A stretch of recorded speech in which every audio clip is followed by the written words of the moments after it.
नको मावा नको खावा राखी स्पेशल मिठाई बनवूया। इथं गॅसवरती कढई ठेवलेली आहे, त्यामध्ये घातलं 1 चमचा तूप। आता यामध्ये घालूया ओल्या नारळाचा किस आणि या किसाला ना एक 5 मिनिटं चांगला लालसर होईपर्यंत परतून घ्यायचा। बघू शकता इथं मी 5 मिनिटं किसाला परतून घेत आहे। अगदी 5 मिनिटं मस्त असा लालसर होईपर्यंत परतून घ्यायचा। यामध्ये घालूया अर्धी वाटी साखर। 1 वाटी खोबऱ्याचा किस असेल तर अर्धी वाटी यामध्ये साखर घातलेली आहे। साखर सुद्धा घालून मस्त असं हलवून घ्यायचं आहे बघा। साखर आणि खोबऱ्याचा किस व्यवस्थित मिक्स करून झाल्यानंतर यामध्ये घातलं अर्धी वाटी मलाईसहित दूध। तर दूध घातल्यानंतर मिश्रण अगदी पातळ झालेलं आहे, म्हणजे आपली साखर जी आहे ती विरघळलेली आहे आणि आपण याला आता या मिश्रणाला घट्ट होईपर्यंत परतून घ्यायचं आहे। ज्यावेळेस कढई सोडायला लागेल त्यावेळेस या मिश्रणाला आपण ताटामध्ये काढून घ्यायचं आहे। तर बघा याला मिश्रणाला अगदी हे मिश्रण घट्ट होईपर्यंत परतून घ्यायचं। हे बघा अगदी मिश्रण घट्ट होऊ लागलेलं आहे। मिश्रण हळूहळू कढईला सोडायला लागलेलं आहे। इकडे बघा मिश्रण आपलं तयार झालेलं आहे। बघा एका ताटाला मी तूप लावून घेतलेलं आहे, त्या ताटामध्ये हे घट्ट झालेलं मिश्रण काढून घेतलं तूप लावलेल्या ताटामध्ये। याला व्यवस्थित असं पसरून घेऊया। वरून थोडीशी खसखस भुरभुरूया। तर इथं आपण याला अर्धा ते पाऊण तास थंड करून घेतलं बघा। थंड झाल्यानंतर याच्या वड्या पाडून घेऊया हव्या त्या आकाराच्या।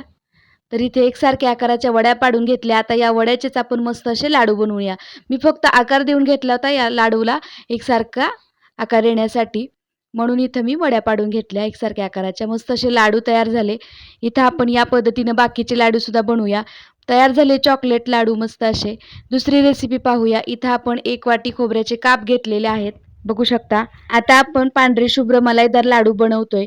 तर त्याच्यासाठी इथं मिक्सरच्या भांड्यामध्ये खोबऱ्याचे काप घातले आणि सगळं खोबरं जे आहे ते वाटून घेतलं मिक्सरमधून। तूप लावलेल्या कढईमध्ये सगळ्या खोबऱ्याचा किस घातला आणि याला गॅसवरती ठेवून दिलं। याला गॅसवरती ठेवल्यानंतर 2 मिनिटं परतून घ्यायचं आहे याला। कलर तर बदलायचा नाही, पण तुपावरती सुद्धा याला मस्त असं परतून घ्यायचं बघा। 2 मिनिटं परतून झाल्यानंतर यामध्ये घालूया अर्धी वाटी साखर। साखर घालून झाल्यानंतर साखर आणि किस व्यवस्थित मिक्स करून घेतला, त्यामध्ये घातली मी अर्धी वाटी दूध।